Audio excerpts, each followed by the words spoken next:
अगर 4G में कोई सवाल हो तो वो पूछ सकते हैं। जी जी, अब देखें लास्ट टाइम हमने पैरामेट्रिक इक्वेशंस की थी और पैरामेट्रिक इक्वेशंस के बाद ये चैप्टर हो गया ख़त्म। पहले मैं आपको इस चैप्टर की ना समरी और फॉर्मूले वगैरह के बारे में एक दफ़ा दोबारा बता देता हूँ, फिर उसके बाद किसी भी टॉपिक से कोई क्वेश्चन हो वो कर लीजिएगा, वरना आज हम इसकी जो रिव्यू एक्सरसाइज है उसमें से कुछ क्वेश्चंस करेंगे जिसमें हमारे पूरे चैप्टर की रिवीजन हो जाएगी। ठीक है, देखें एएस में हमने जो पढ़ा था ना डिफरेंशिएशन का टॉपिक, उसमें ये था कि अगर आपने किसी फंक्शन को एक्स वाले फंक्शन को with respect to x differentiate करना है तो ये n times x raise to n minus 1 पहले पावर डिफरेंशिएट होती है और फिर ऑपरेटर बेस के लिए मूव हो जाता है। साथ साथ हमने ये भी पढ़ा था कि अगर आपके पास इस तरह की फॉर्म हो ना a x plus p whole raise to n, तो ऑपरेटर पहले पावर पे अप्लाई होगा, पावर में से 1 सब्ट्रैक्ट होगा और फिर ऑपरेटर मूव होगा बेस के लिए। ये हमारी प्रीवियस नॉलेज है मेन में। अब उसमें हमने सबसे पहले यहाँ पर प्रोडक्ट रूल को ऐड किया कि जब दो फंक्शंस आपस में मल्टीप्लाई हो रहे हो तो आप किस तरह डिफरेंशिएट करते हैं। फिर क्वोशंट रूल हमने समझा वो कैसे होता है। फिर हमने एक्सपोनेंशियल फंक्शन को समझा था। एक्सपोनेंशियल फंक्शन के आंसर में एक्सपोनेंशियल फंक्शन खुद आता है और तरीका ये होता है कि पहले ऑपरेटर फंक्शन पे अप्लाई होता है फिर उसकी पावर के लिए मूव होता है। ठीक है, तो ये देखें और पावर डिफरेंशिएट हो जाती है। इसी तरह से लॉग में क्या होता है, एफ इनवर्स हुआ। एफ इनवर्स का मतलब है कि ये डिफरेंशिएटेड आंसर है एफ एक्स का। एफ एक्स जब डिफरेंशिएट हो जाता है ना तो एफ डैश एक्स बन जाता है, तो दोबारा डिफरेंशिएट कर देंगे तो एफ डबल डैश एक्स बन जाएगा। इनवर्स नहीं है ये। अच्छा, लॉगरिथमिक फंक्शन में हमने देखा था कि लॉग जिस चीज़ के साथ लगा होता है उसका रेसिप्रोकल आ जाता है, पहले ऑपरेटर पे अप्लाई होता है और फिर उसकी पावर के लिए फंक्शन ऑपरेटर मूव होता है। ठीक है, तो ये आखिरी वाली रिप्रेजेंटेशन अच्छी तरह समझ में आनी चाहिए कि पहले ये इस ऑपरेटर पे अप्लाई हुआ, एफ एक्स के साथ था, एफ एक्स 1 अपॉन की फॉर्म में आ गया। तो ऐसे हो गए l m c upon x plus b. C जो है ना आपका कोफिशिएंट है उसको बाहर रखेंगे। ठीक है, तो एल एन पे अप्लाई करेंगे, एल एन की पावर में जो कुछ है ना वो रेसिप्रोकेट हो जाएगा। L m 1 upon x plus b. हाँ, तो वो एक और दफ़ा रेसिप्रोकेट होकर न्यूमरेटर में आ जाएगा तो 1 अपॉन 1 अपॉन और फिर उसके पावर के लिए ऑपरेटर अलग से मूव होगा, उसका डेरिवेटिव आएगा। ठीक है, फिर ट्रिग्नोमेट्रिक फंक्शंस आए थे, साइन के आंसर में कॉस, कॉस के आंसर में साइन। सर लॉग में जो वो होता है एफ के बाद जो भी वैल्यू होती है जो भी सम होता है उसको पहले डिफरेंशिएट करते हैं ना, वो ऊपर भी आता है, वो उसकी पावर के लिए मूव होता है। जैसे यहाँ पर ए एक्स प्लस बी था तो पहले 1 अपॉन ए एक्स प्लस बी हुआ, फिर ए एक्स प्लस बी जो ब्रैकेट था उसको डिफरेंशिएट करते तो उसका आंसर ये आएगा। ट्रिग्नोमेट्रिक फंक्शन में साइन के आंसर में कॉस, कॉस के आंसर में साइन। ऑपरेटर पहले अप्लाई होता है ट्रिग्नोमेट्रिक फंक्शन पे और फिर मूव होता है उसके एंगल के लिए। इसी तरह कॉस के आंसर में माइनस साइन आएगा और ऑपरेटर उसके एंगल के लिए मूव होगा। इसी तरह tan x है उस पर अप्लाई होगा और सीकेंट स्क्वायर आंसर आ जाएगा। ठीक है, ये वो चीज़ें थी जो इस चैप्टर में हमने पढ़ी हैं। इसके बाद हमने दो चीज़ें और पढ़ी हैं जिसमें कोई नई चीज़ नहीं थी। एक थे इम्प्लिसिट फंक्शंस जिसमें एक्स और वाई मिक्स होकर आते हैं और दूसरे से पैरामेट्रिक डिफरेंशिएशन। यूज उसमें सारा काम यही होगा, या तो अलजेब्रिक फंक्शन होगा या एक्सपोनेंशियल होगा या लॉगरिथमिक होगा या इसी हद तक ट्रिग्नोमेट्रिक होगा, इससे आगे बात नहीं जाएगी। पैरामेट्रिक में भी यही था और इम्प्लिसिट फंक्शंस में भी यही था। ठीक है, अब इसके जो end of chapter review question है ना, इसके अंदर सारे इन्होंने पास पेपर्स के क्वेश्चंस दिए हैं, तो हम जो मोस्ट रीसेंट है ना उनको कोशिश करते हैं कि ट्राई करें ताकि हमारी रिवीजन हो जाए और फिर हम बाकी के क्वेश्चंस होमवर्क के लिए रख सकते हैं। तो क्वेश्चन नंबर 9 देखें, 2016 का 8 मार्क्स का क्वेश्चन है।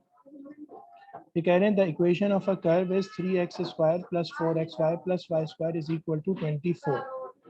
Find the equation of the normal to the curve at the point 1 3। सबसे पहले हमें ग्रेडियंट निकालना होगा, वो ग्रेडियंट टेंजेंट का होगा, उसका नेगेटिव इन्वर्स करेंगे तो वो नॉर्मल का ग्रेडियंट बनेगा और ये पॉइंट यूज होगा। और कह रहे हैं giving your answer in the form ax plus by plus c is equal to 0 where a b c are integers। तो अब हम काम शुरू करते हैं।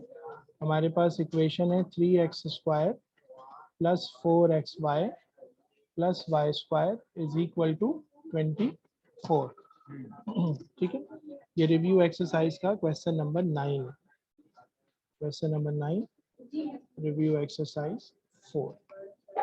चलें, अब सबसे पहले यहाँ पे क्या करना होगा, हमें पता है कि हमें ग्रेडियंट चाहिए, तो हम लेफ्ट साइड को भी डिफरेंशिएट करेंगे और क्या करेंगे, राइट साइड को भी डिफरेंशिएट कर देंगे। अच्छा, अब ऑपरेटर यहाँ पे 3 टर्म्स है ना, हर टर्म के लिए ऑपरेटर मूव होगा।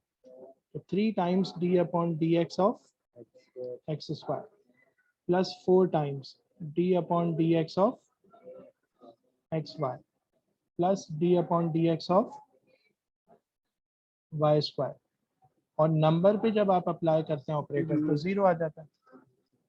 सही, अब देखें 3x स्क्वायर 3 के साथ यहाँ पर आएगा 2x और ऑपरेटर x के लिए मूव होगा, आंसर 1 हो जाएगा। Plus 4 times product rule apply होगा, x times d upon d x of y plus y times d upon d x of x plus यहाँ पर पहले पावर पे अप्लाई होगा तो 2y और फिर ऑपरेटर बेस यानी y के लिए मूव होगा इज इक्वल टू 0। सही है, वही सिंपल तरीका है, कोई चीज़ हम शॉर्टकट नहीं करेंगे तो इंशाल्लाह कोई मिस्टेक का भी ज़्यादा चांस नहीं है। तो 4x d y upon d x plus 4y और d upon d x of x is 1 plus 2y times d y upon d x is equal to 0। अच्छा, अब हमें d y upon d x चाहिए ना, तो हम 4x और 2y में से 2 को कॉमन करते हैं और आपके पास बनेगा 2x plus y times d y upon d x. वहाँ पर -6x और -4y आ गया। ठीक है, अगले स्टेप में d y upon d x is equal to, sir इनको भी इधर ही रख के कॉमन ले लेते 2 को। हाँ, 3x प्लस 2y और 2 टाइम्स 2x प्लस y, तो 2 से 2 कैंसिल हो गया। आपके पास final answer d y upon d x का बन गया minus times 3x plus 2y divided by 2x plus y। ठीक है, ये किसका एक्सप्रेशन आ गया, किसका एक्सप्रेशन आ गया, डी वाई, और ये असल में ग्रेडियंट शो कर रहा है। ठीक है, अब आपका पॉइंट है 1 3, तो मैं ग्रेडियंट वर्कआउट कर लेता हूँ एट द पॉइंट 1, 3। तो आपके पास नेगेटिव टाइम्स 3x था, 3x प्लस 2y, तो 3x प्लस 2y ये हो गया, 2x प्लस y ये आ गया। तो आपके पास ये आ गया, हाँ, -9 अपॉन 5। सही है, ये ग्रेडियंट आ गया। अच्छा, अब आपको अगर ग्रेडियंट चाहिए, हाँ, नेगेटिव रेशियो तो आप इसको नेगेटिव -9/5 कर देंगे तो ये 5/9 बन जाएगा। -5 में हो। अच्छा हाँ सही। ठीक है, अब आप आ जाएं इक्वेशन पे, y minus y1 is equal to m times x minus. अब ये नॉर्मल की इक्वेशन बनेगी, -3 5/9 x माइनस 1। तो आपके पास 9y माइनस 27 5x माइनस 5, तो 5x minus 9y plus 27 minus 5 is equal to 0। तो आपके पास प्लस 22 इज इक्वल टू 0। और ए बी सी, ए का मतलब 5, बी का मतलब -9 और सी का मतलब, बस ये आपकी इक्वेशन ऑफ द नॉर्मल है जो आपने फाइंड करके बता दी थी।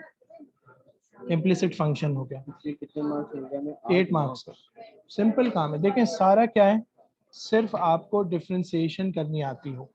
डिफ्रेंसिएशन में अगर आप कुछ शॉर्टकट करेंगे ना क्योंकि मुझे पता है करेंगे तो मिस्टेक्स भी करेंगे। ठीक है, अब मेरे उस्ताद ने हमें ये अच्छी तरह बता दिया था कि आपने ये हरकत नहीं करनी, और हम मान भी लेते थे, तो अल्लाह का शुक्र है मिस्टेक नहीं होती। ठीक है, अब आपको जो करना है आप करें, मैं पहले से जी बता। बिलाल भाई। अच्छा, अब जरा देखें 2015 का क्वेश्चन, ये 11 मार्क्स का है और इसमें पैरामेट्रिक की प्रैक्टिस होगी।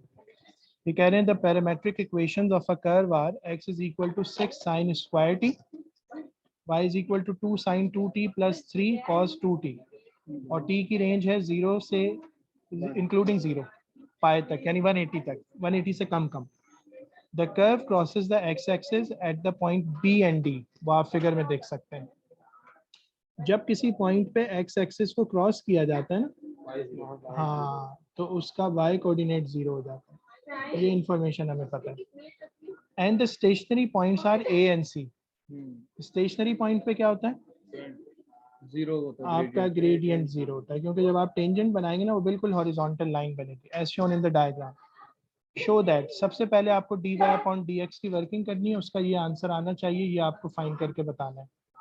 फिर उसके बाद find the values of t at a and c।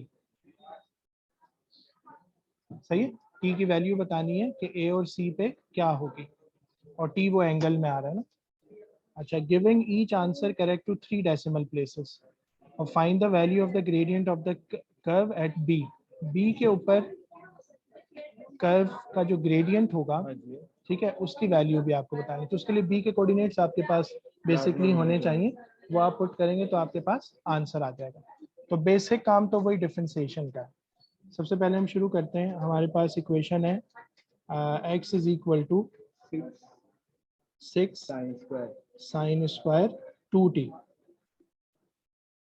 नहीं सॉरी सिंपल t है जी। अच्छा, नेक्स्ट हमारे पास है 2 sign 2t plus 3 cos 2t। ठीक है, सबसे पहला काम हमारा dy अपॉन dx फाइंड करना। तो इक्वेशन 1 को हम d अपॉन dt अप्लाई करते हैं, 6 times d upon dt of sine square t। ठीक है, यही काम हम दूसरी वाली पे भी करते हैं, dt ऑफ y 2 टाइम्स, मैं ऑपरेटर डायरेक्ट मूव कर रहा हूँ, sine 2t plus 3 times operator cos 2t।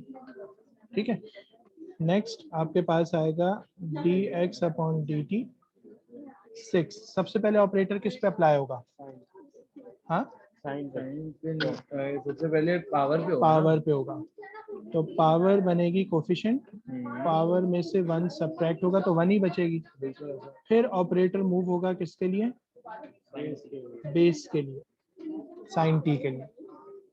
इसी तरह यहाँ पर आएगा dy अपॉन dt 2 टाइम्स, यहाँ ऑपरेटर सबसे पहले किस पे अप्लाई करें, तो आप यहाँ पे ना और फिर अब मैं तो उसको कोएफिशिएंट कहता हूँ। हाँ, सबसे पहले साइन पे अप्लाई होगा, तो साइन के आंसर में क्या आएगा, लेफ्ट टू राइट चल रहा है cos 2t, और ऑपरेटर किसके लिए मूव होगा, एंगल के लिए। ठीक है, प्लस 3 टाइम्स, यहाँ पर भी माइनस साइन 2t, क्योंकि पहले cos पे अप्लाई होगा, और फिर ऑपरेटर मूव होगा किसके लिए, एंगल यानी 2t के लिए। ठीक है, नेक्स्ट स्टेप में यहाँ पर इधर लेफ्ट साइड पे क्योंकि पावर आ गई थी इसलिए हमने टी पे फिर अलग से अप्लाई नहीं हाँ बिल्कुल, t का तो आंसर 1 ही आता है ना, वैसे हमें पता है। अदर देन t कुछ होगा ना तो फिर आप कर लेंगे। तो आपके पास आ गया dx upon dt is 12 times sign t पर कॉस होगा ना जी, साइन का इसको कॉस कर नहीं, वो तो हो गया ना, वो तो नेक्स्ट है ना cos t, और यहाँ पर आपके पास आएगा dy upon dt is equal to, ये हो जाएगा 2 आंसर आएगा यहाँ से, तो 4t times cos 2t minus 6 times पर सिर्फ 4 नहीं होगा, नहीं हाँ सिर्फ 4 साइन 2t। सिर्फ 4 नहीं होगा, ठीक क्यों आएगा? 2t की डिफरेंशिएशन नहीं बट 2 सही बचा कह है। रहे हैं, सही कह रहे हैं। यहाँ पे भी नहीं आएगा। ठीक है जी, ये 4 आपके cos 2t। हाँ, और -6 sin 2t। अच्छा, अब हमें नेक्स्ट स्टेप में ना क्या अप्लाई करना है, चेन रूल कि dy upon dx is equal to, dy ऊपर चाहिए तो आप dy अपॉन dt करेंगे, multiplied by dt upon dx करेंगे। dy अपॉन dt का क्या मतलब था, dy upon dt का मतलब था 12 sin t cos t। ठीक है, मल्टीप्लाइड बाय 1 अपॉन, आपके पास क्या था, 4 cos 2t minus 6 sin 2t। 4 cos 2t minus 6 sin 2t। तो डी अपॉन डी का आंसर डिफरेंट नहीं था, नहीं, dx अपॉन डी, अच्छा हाँ सही कह रहे हैं। उल्टा करते हैं। यानी यहाँ पर आना चाहिए 4 cos 2t minus 6 sin 2t multiplied by 12 times sin t cos t, ऐसे होना चाहिए। तो ये वाला स्टेप नहीं हुआ है। वो गलत लिख दिया। वो असल में मैंने dx अपॉन dt का आंसर और dy अपॉन dt का आंसर एक दूसरे की जगह कर दिया था। अच्छा जी, अब आपके पास यहाँ पर है, कॉमन ले ले। हाँ 2 कॉमन ले सकते हैं बिल्कुल। अब डिवाइड करना। तो आप 2 को कॉमन कर लें तो आपके पास 2 cos 2t minus 3 sin 2t divided by 12 sin t cos t, 6 हो गया। ठीक है, अच्छा अब यहाँ पे ना मैं एक फॉर्मूला अप्लाई करूँगा, वो ये कि 2 sin t cos t ये sin 2t के इक्वल होगा। ठीक है, डबल एंगल है, हम पढ़ेंगे इसको आगे चल के। तो ये जो 6 है ना, इसको मैं यूँ 3 कर दूंगा तो शुरू में एक 3 आ जाएगा, 2 अलग फैक्टर कर दिया, 3 अलग कर दिया 6 में से ना, तो आपके पास यहाँ पर 2 cos 2t minus 3 sin 2t divided by 3 sin 2t, ये आपका आंसर। 6 होना चाहिए ना। हाँ 3 कैसे हुआ? 6 है। वो 2 फॉर्मूले में यूज हो गया ना। अब मगर सर मेरा अभी फॉर्मूला को छोड़े, अभी जितना सीधा सीधा इल्म है उसी के मुताबिक नहीं चले हम। आप बस कॉपी कर लीजिएगा ना, नहीं भी करेंगे तो मसला नहीं है, आप वो डायरेक्ट भी लिख सकते हैं। तो अच्छा ये cos का आंसर 3 sin t में। अच्छा हाँ, आप देखें इसको एक खास फॉर्म में लेकर आना है ना, cot 2t माइनस 1। ठीक है, अच्छा जी जी,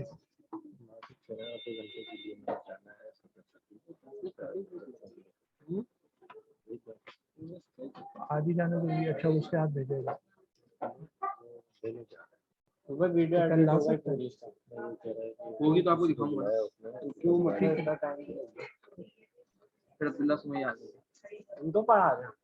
अच्छा भाई देखें, हम यहाँ पर ये करते हैं कि एलसीएम ब्रेक कर लेते हैं।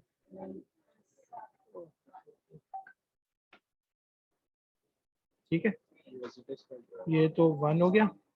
ये कॉज अपॉन साइन क्या होता है आपको पता है, सर 10 हम इसको प्यार से कहते हैं। वो साइन अपॉन कॉज होता है, ये कॉट होता है -1। इससे बात करो सर वो याद है। ठीक है, ये आपको प्रूफ करना था, हो गया प्रूफ। अच्छा, अब कह रहे हैं कि find the values of t at a and c।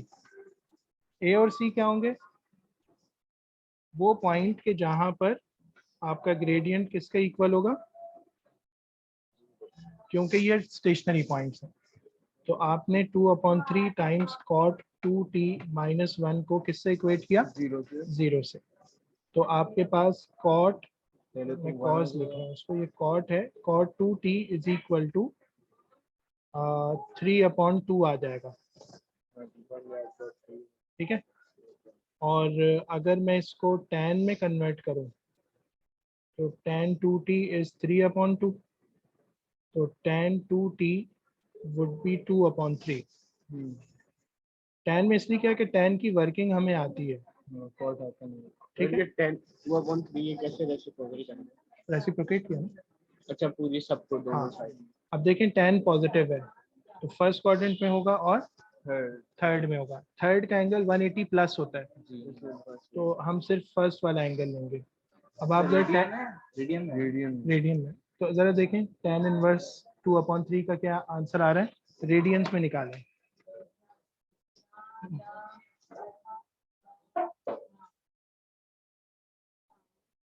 Inverse 0.588 0.58 59 नहीं करेंगे 588 उससे अगला फिर 0 है। फिर 0, बस यही सही है। तो 3 सिग्निफिकेंट ये हो गया आपका आंसर, ठीक है। दूसरा क्या होगा, 0.588 प्लस पाई, ठीक है। अच्छा, अब आपने t से डिवाइड कर दिया, इसको जरा 0.588 को 2 से डिवाइड कर दें, 0.294 0.994। विद जीरोस ना। हाँ, अब 0.588 में 3.142 ऐड करें। क्या 0.588 में मल्टीप्लाई 2 करते हैं 0.588 प्लस 0.142 और डिवाइडेड बाय 2। 1.865 हाँ, तो ये भी उसी रेंज में आ रहा है 1 पॉइंट। 86 सर कैसे? देखें पाई 2 से डिवाइड होने के बाद तो हाँ रेंज में आ जाएगा। हाँ, और पाई जो होता है वो 3.142 होता है ना। अगर उतना या उससे ज्यादा आंसर आता तो हम इग्नोर कर देते, नंबर्स की बात करें, 3.142 हाँ है ना। वो तो डिग्रीज में नहीं होता, रेडियंस में कितना होता है? पाई की न्यूमेरिक वैल्यू 3.142 होती है ना, तो ये दोनों एंगल्स किस में आ गए, रेडियंस में, और ये हमारी कंडीशंस को सेटिस्फाई करते हैं। अच्छा, अब आपको क्या चाहिए था, वैल्यूज ऑफ ए एंड सी, ए और सी की वैल्यू चाहिए। तो आप उसके लिए क्या करेंगे, टी की, देखें ए के लिए आपको कोऑर्डिनेट चाहिए ना एक्स और वाई का। एक्स कोऑर्डिनेट आपको मिलेगा जब आप गिवन में, जो कि क्या था 2 6 साइन स्क्वायर टी, ठीक है, 6 साइन स्क्वायर टी, इसमें ये दोनों वैल्यूज पुट कर देंगे। वापस टी की क्या वैल्यू आई ठीक है और दूसरी क्या है, 1.865 हाँ। अब आप जरा आंसर निकालें एक्स का क्या क्या है। ये 6 साइन वैसे मुझे भी सर साइन स्क्वायर, हाँ नहीं समझ आया क्या मगर मैं देखें आपको ये देखें ना, आपको ओरिजिनल पैरामेट्रिक इक्वेशन ये गिवन थी ना, एक्स किसके इक्वल है, कैलकुलेटर में साइन स्क्वायर कैसे फिट करते हैं? पावर लगा देता। साइन लेकिन वो सर अंदर वाले पे पावर लिखते हैं। अंदर पे लगेगी। नहीं नहीं, आप ऐसे करें ना, ब्रैकेट लगाएं, साइन के साथ क्या लिखें 0.29 2t है या एक ही है, हाँ नहीं 294, ब्रैकेट क्लोज करें, इसके ऊपर पावर लगा दें। लेकिन ये इस पे पावर लगेगी, टाइम पे लगेगी। साइन पे लगा लें, एक ही बात है। क्या आंसर आया, 0.50 504 38 आपका 4 डेसिमल हुआ है। हाँ तो ठीक है, 5 काफी है, 0.5 काफी है। नेक्स्ट बताएं, उसमें सिर्फ एंगल की वैल्यू चेंज करें, 1.865 कर दें, 65 5.49 तो 5.5 हो गया, ठीक है। अब इसी तरह आपको y कोऑर्डिनेट निकालना है, उसके लिए आप क्या करेंगे, जो y वाली इक्वेशन है उसमें t की जगह दोनों की एक एक वैल्यू एक एक दफा पुट करके आंसर निकाल लेंगे। तो आपको वाला सर समझ नहीं आ रहा क्या। भाई देखे ना, सब सिंपल काम है। आपको वैल्यू चाहिए a और c की, a c की वैल्यू का मतलब है कि इनके कोऑर्डिनेट्स चाहिए। कोऑर्डिनेट में एक x कोऑर्डिनेट होगा, एक y होगा। x जो है in terms of t defined है, तो t की 2 वैल्यूज है ना, आप एक एक करके पुट कर दें। इसी तरह बाइक निकाल। हाँ ये कह रहा हूँ, तो y का एक आंसर आ जाएगा। उसके बाद आखिर में क्या कह रहे हैं, ये कह रहे हैं कि find the values of the gradient to the curve of the curve at b। b कौन सा पॉइंट है, एक्स एक्सिस जिसका y कोऑर्डिनेट 0 0 है। अच्छा, अब आपको ग्रेडियंट चाहिए ना, हम उसको डेरिवेट करेंगे पहले, डेरिवेट तो हुआ है। हो गया तो मिला देंगे। हाँ, उसमें हम ये करेंगे कि जो y वाली इक्वेशन है ना, हम इसमें एक्स उसमें y को 0 रखेंगे। x 0 मिला। फिर x की आएगी इक्वेशन, x की वैल्यू आएगी, फिर x की वैल्यू डालेंगे इसमें। हाँ इसमें वाई t की वैल्यू आ T जाएगी ना, की- t डायरेक्ट पुट हो जाएगा।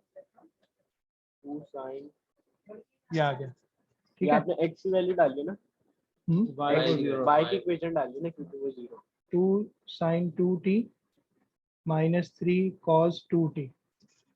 cos को यहाँ ले आए, sin 2t upon cos 2t minus 3 upon 2, तो ये हो गया tan 2t माइनस 3 अपॉन 2। ठीक है।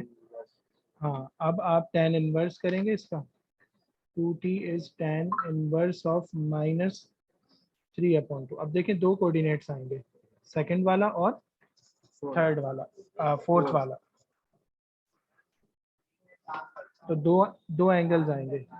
tan इनवर्स ऑफ 3 अपॉन 2 का आंसर क्या है? इनवर्स नेगेटिव 2 नेगेटिव नहीं, सिर्फ tan इनवर्स 3 अपॉन 2। तो नेगेटिव भी तो डाल देते हैं। नहीं नहीं, वो नेगेटिव की वर्किंग कैलकुलेटर 0.98 98 है ना, 9827 तो 983 कर देते हैं इसको। 983 प्लस आया मेरा। इसमें से सब्ट्रैक्ट हमें करना है पाई को,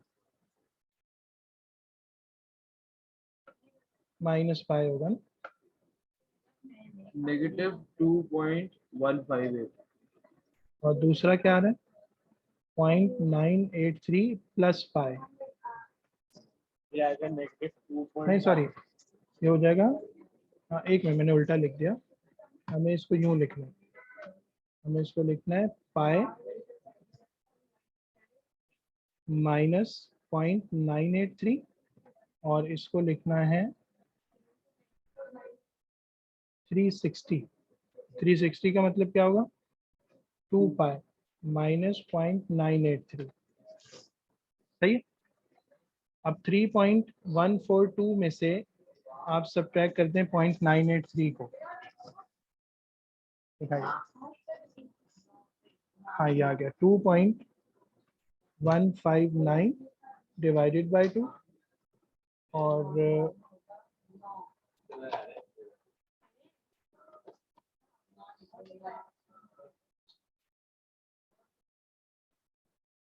इसको मैं डबल करके भी ना 2 पाई में से भी सब्ट्रैक्ट कर देता हूँ, तो ये आ गया 5.301, ये भी 2 से डिवाइड होगा। तो आंसर को हमने 2 से डिवाइड किया, तो ये बन गया 2.651 और 2.159 को भी हमने 2 से डिवाइड किया, 1.07 हाँ 1.080। ठीक है, ये t की दो वैल्यूज आ गई।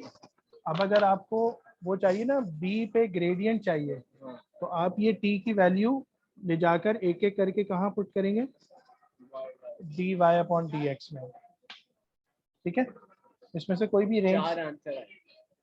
नहीं, दो आंसर होंगे, दो आंसर, बी के आंसर होंगे। ये आपके लास्ट पार्ट के आंसर होंगे। बी ना, ग्रेडियंट, बी निकल और जाएगा। ये टी में जब हम पुट करेंगे, ये नीचे वाले वाई वाले पुट करेंगे ना, हाँ ये वाले पुट हाँ, करेंगे। मेरे ख्याल में इसमें सिर्फ दूसरा पॉइंट आपको पुट करना होगा। वही क्या है, एक ही डालनी है। तो क्यों? हमने ये एक्स की क्यों निकाली?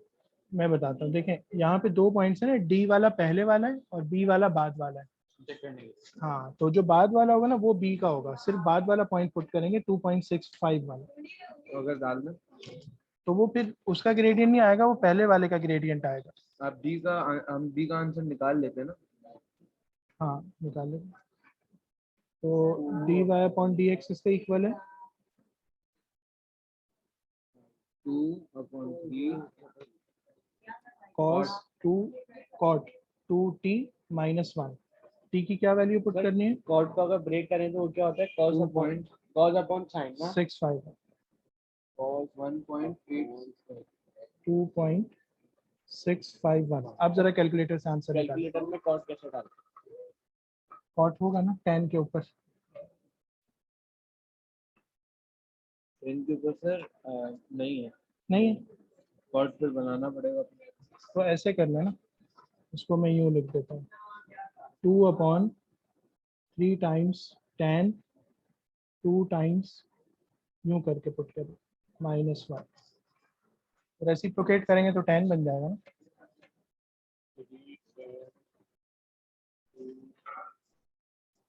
R2 है, ऊपर 2 है न्यूमरेटर में। लीटर की स्टैंड 2 है ना। हमारे कैलकुलेटर साथ ले रहे हैं, मैथ्स है वो। आंसर देखे मैंने वैल्यू हाँ, -1.11। आपने पहले क्या करा था मैं चेक कर रहा ब्रैकेट मैंने साइन जाएगा नहीं करा।